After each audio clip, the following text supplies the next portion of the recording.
This is E&P Reports, a vodcast from Editor and Publisher Magazine, the authoritative voice of news media since 1884, serving newspapers, broadcast, digital, and all forms of news publishing.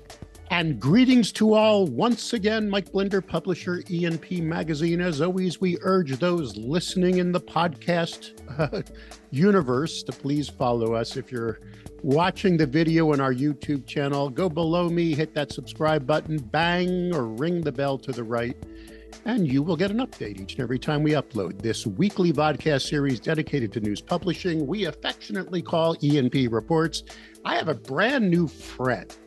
His name is Jeffrey Sleete. Jeff, I am allowed to call you Jeff. Is that what you prefer? You're absolutely allowed. I give you my blessing. Thank you, sir. And the reason he's a good friend, he was introduced to me a few months ago, is that we think alike, at least from what I've been reading Jeff's columns. So Jeff, I checked you out on your LinkedIn profile. You only list your Sinclair background. And of course, today you're president of Sleete Sales Script. Is that right? Your current company, right? Correct. Yeah. But you go beyond your 26 years as a director of sales and marketing at Sinclair, right? You've got some radio heritage. Yeah, I was in the industry for over 50 years. Started as an air talent, part-time working through college.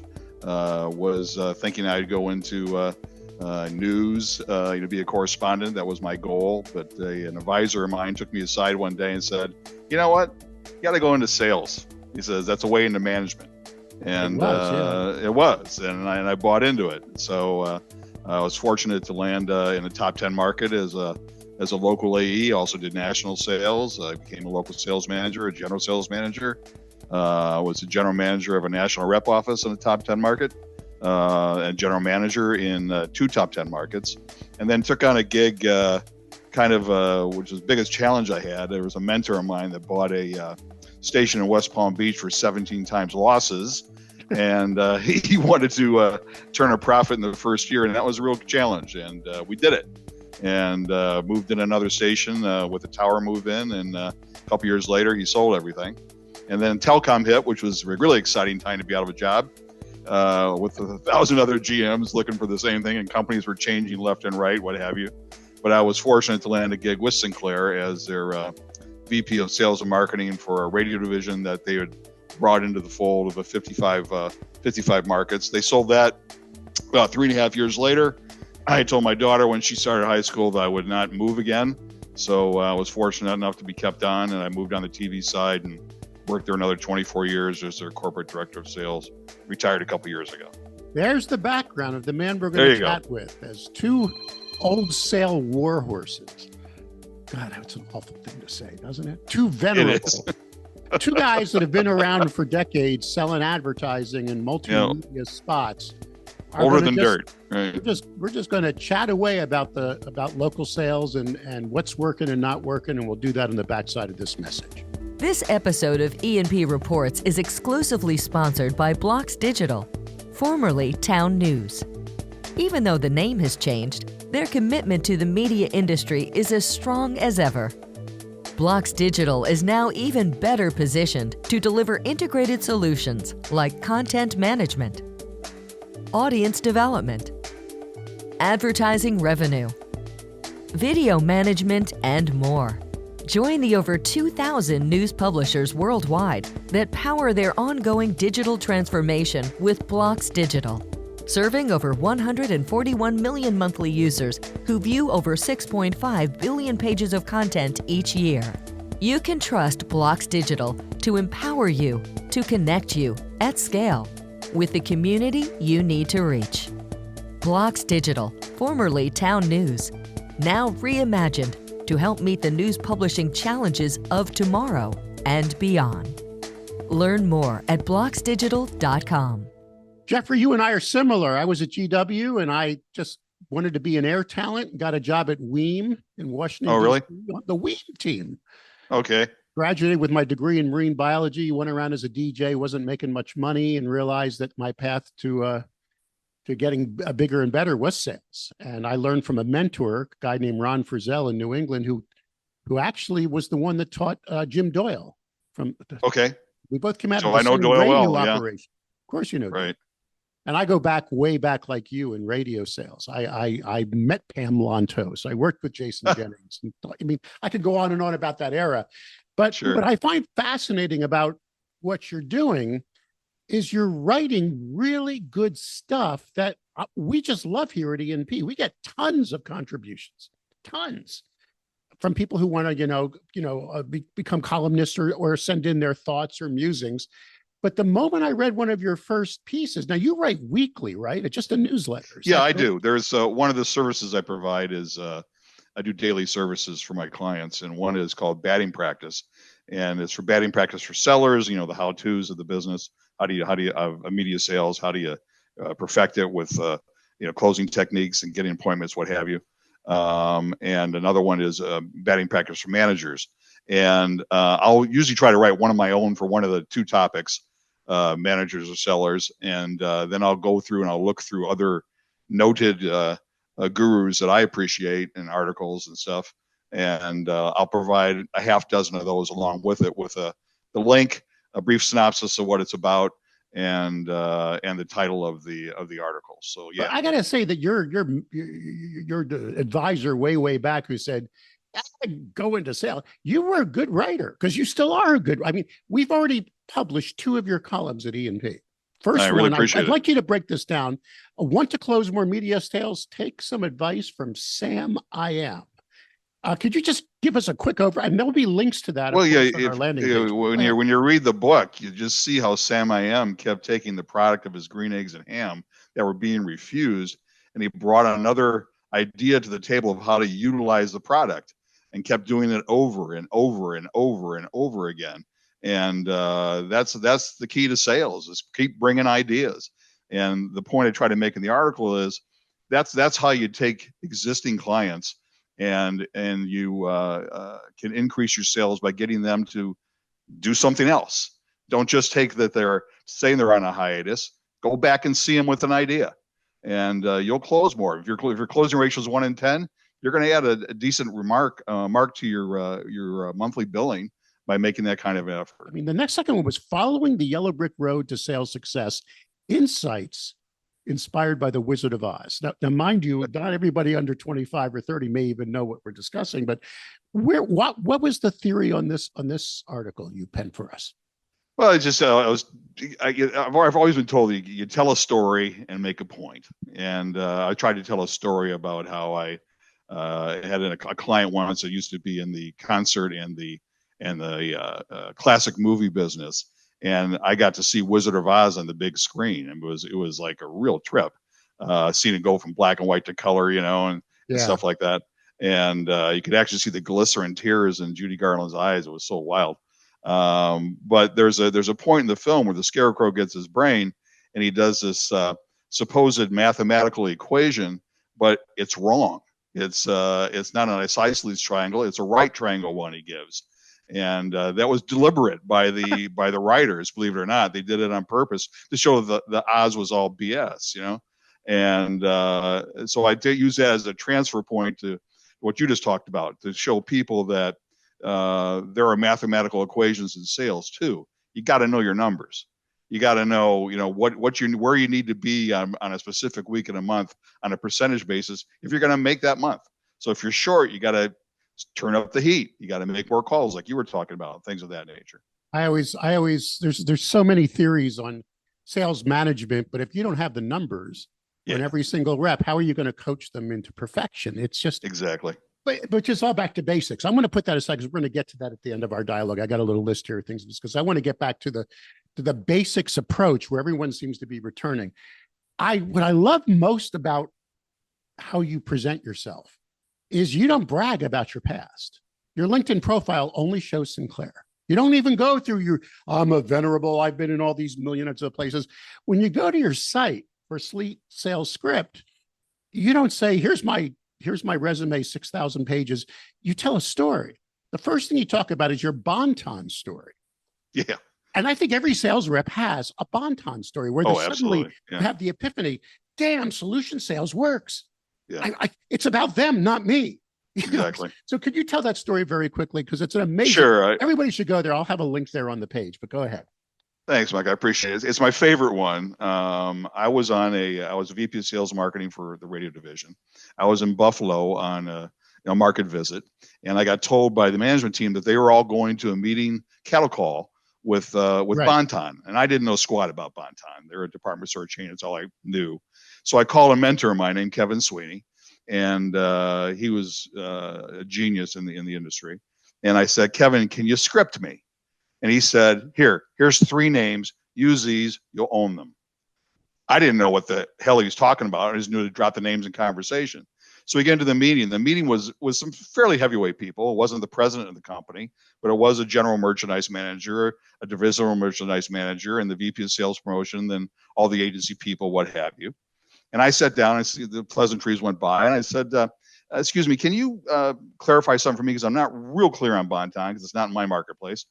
Aren't you kind of set up the way mercantile works in terms of scope of merchandise and market penetration? And their answer was, yes, we are. And they talked a little pleasantries about that.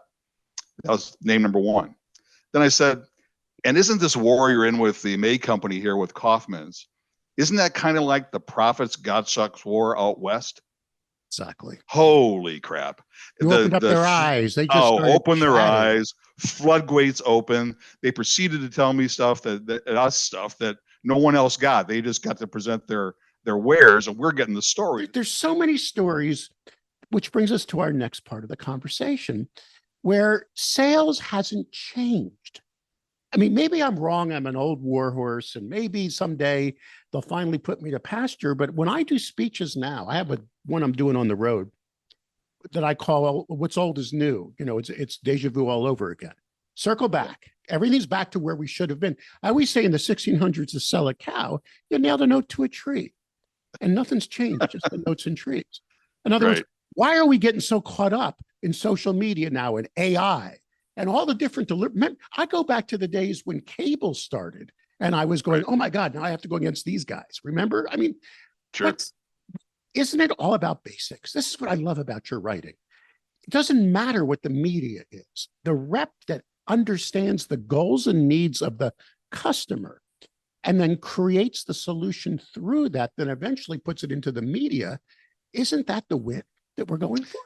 Absolutely. It's we have too many people that still talk about their medium rather than getting a basic understanding of the person's business. You don't need to know a ton. I only needed 3 names for Bonton. You just need a couple cards to play on the table, and they'll open up because they're looking for hope. They're looking for something that'll help them increase their sales. They've allowed you into their office to present to them, and they really have high expectations. You don't want them to roll their eyes back on their head when you do. Remember the old consultative sell that we're supposed to do with that questionnaire crap where you asked about what are your peak seasons? What are your key demographics? What do you take Visa or MasterCard? Do you have free parking? You know, I mean, all that wasn't that bad. But in my book called No Stupid Questions. Yeah, there you go. It's on their website. How dare you even think of asking it? Exactly. But there's some basic stuff. I mean, be curious. I mean, if you're calling on a retailer, go into the store. Look at the signage in the windows. Look at the merchandise. What's the first thing that hits you when you walk in the door? What do they have a lot of? What are the price points? So you can at least engage in a conversation. And then you'll find out what we need to know. We find out their pain points, or you find out their initiatives. And that's where we can come back and sell ideas. But let me ask you then. Everybody's saying, I can't keep an ad rep. I'm not hiring the right people. What is the quality you look for today? Because remember, let's get back to basics. I'm going to set this up now. Gordon Burrell just said it on this very program. He appeared right before you, and he talked about the new future of media. He calls this the final phase. We're all the same now. Digital has matured, and it's all about small business. I mean, duh. You got to go mix it up now. Forget the national stuff. Forget that's not even selling. That's negotiating. Don't you agree? When you're in front of an agency, you're just negotiating. Different ball game. Yeah. Totally. A different type of seller. You're not even selling. You're negotiating. You're schmoozing. Right. But now we're at a point where we got to go back to those basics. So my question is, what is the best quality in an ad rep if you're looking for someone that's going to go out there and do the true street fighting sales of today? Curiosity. That's to me. Yeah, curiosity. And one other one, I forget who I learned it from. Is like whenever I did an interview with somebody, then I would go to the window and watch them walk out to their car. if there was a hustle in their step, I wanted to talk to them again. I never thought it, but it actually worked. It was funny. I always say curiosity, yes, but a business curiosity. Yeah, exactly. I mean, I would right now, I can teach anyone what an inch or an impression is, right? I mean, I don't care. It's, do they have that ethic for business? Because I think a small business owner can almost tell in the first 10 or 20 seconds whether you really get them or not. Does that make sense? Absolutely. I mean, there's one of the snobberies of business, whether you're calling on a CEO that has a walnut or oak paneled office, or you're talking to a guy at an auto shop who has to wipe the oil drippings off his hands before he shakes yours. There's a language, and there are terms that are specific to their industry. If you and I were to go to a football game, and I were to refer through the entire game, the guy who takes a snap from the center as the goalie, you'd think I'm a complete idiot. Well, the same thing happens when you go and call on a guy and you're talking about a blouse, or you're talking about a dining room set, and you call them products, and the term's item. I don't know why. It just is. I mean, it's just, it doesn't make so much sense as goalie or quarterback, but it's you got to get enough about what they're about. You have to have at least a rudimentary understanding of how their industry operates. All right, so let's discuss today. Today, you and I just teased it. There's too many products, and whenever I hear that, I mean, I still train sales teams, and you have too many products to sell. I say, good. You can need them all. Put them all in your toolbox. Just use the right one for the right customer. In other words, it's good that you've got all this, because it means you got all your media. I mean, everybody's got it all now. OTT and social media and email marketing. I mean, we all got the same tools in our toolbox. Your legacy brand, your transmitter, your press are all just your legacy heritage. That means very little now to the audience you're really going after. So it's all about the problem I see is we're still training too much on the products. When I train sales reps at the infancy of the internet, I used to say, I don't have to teach you how the press works to sell print. I don't have to teach you how the internet works to sell. I'll talk to you about the audience. Do you see that? Because you come from the broadcast side. Is that one of the reasons that it's one of the reasons? Like, I think you nailed it really well. It's also on the compensation side. Rather than paying the person on making the sale overall, they've tied into little pieces where you get certain percentages based on the products. That's crazy. It's nuts. I mean, the incentive is not to simply get the job done for the client. The incentive. No, so I have to sell X number of these and X number of those and X number of these. If I'm doing the job and the client's in the business and we got the money in house, pay them. Greed is good, as they say. Yeah. All right, so finally, creativity. The problem with media, especially the media I inherited, I remember I came obliquely into print from radio and television because I was a nerd, and the newspaper was putting on a website and asked me to come over as president of the Broadcast Association. I was carrying a computer in 1998, help start a website. So I see this fat and lazy industry. I'll say that to this audience. I mean, classifieds, the phones were ringing constantly, all demand-driven, union-based sales department, no creativity. You understand? They were just taking orders. It was all demand-driven business. And broadcast, a lot in the ways was that as well. I mean, I'm not talking about radio. I say radio are the street fighters, but a lot of television deals. Where are we at today when it comes to the rep having to be a true creative artist? Do you agree that's one of the most important things to be able to? I think it's a huge problem. We allow our clients to do institutional advertising. That sucks. It doesn't work. It doesn't work. There's got to be the name, right? Yeah, there's got to be a sense of urgency. There's got to be an item. There's got to be a price. There's got to be a motivation. And today it's got to be a message about value and what have you. But women are still buying shoes, but they're buying a cheaper brand of shoes. So I mean, you've got to get that message across. So yeah, I think we fail our clients too often by not going down screaming and fighting as to what they put into an ad. All right, so you have a company, and I'm going to allow you to promote it because you're writing for us. We appreciate the work. What does Sleete Sales Scripts do? Well, there's a lot of services out there that provide intelligence. They're all over the place, right? But they don't take you to the next step about now what. So what I tried to create was a system of daily leads that make intelligence actionable. On Mondays, I do a service called Express Scripts, which is I do a recap of the previous week's major news stories for various industries. I do a headline, I do a link, and I do a brief recap of it, which people can use for seeding material or a category focus or whatever the case may be. On Tuesdays, I do grab and go, which is me taking a handful of those things I shared on Monday and saying, here's what I would do with it. How to use it as an email solicitation to get an appointment. How to turn it into a presentation on something new that's happening in that industry that you can sell a client to advertise, things of that nature. On Wednesdays, I do a thing called door openers, which is a list of specific leads. Some of them are OEM, manufacturer, sales events, or special APR incentives or whatever that have some legs to them. Some of it's category focused, whatever, but it's stuff that a salesperson can walk into a client, talk about, and have a warm call rather than a cold call, because they're talking about something that's going on. Exactly. On Thursdays, I do the batting practices for salespeople and for managers.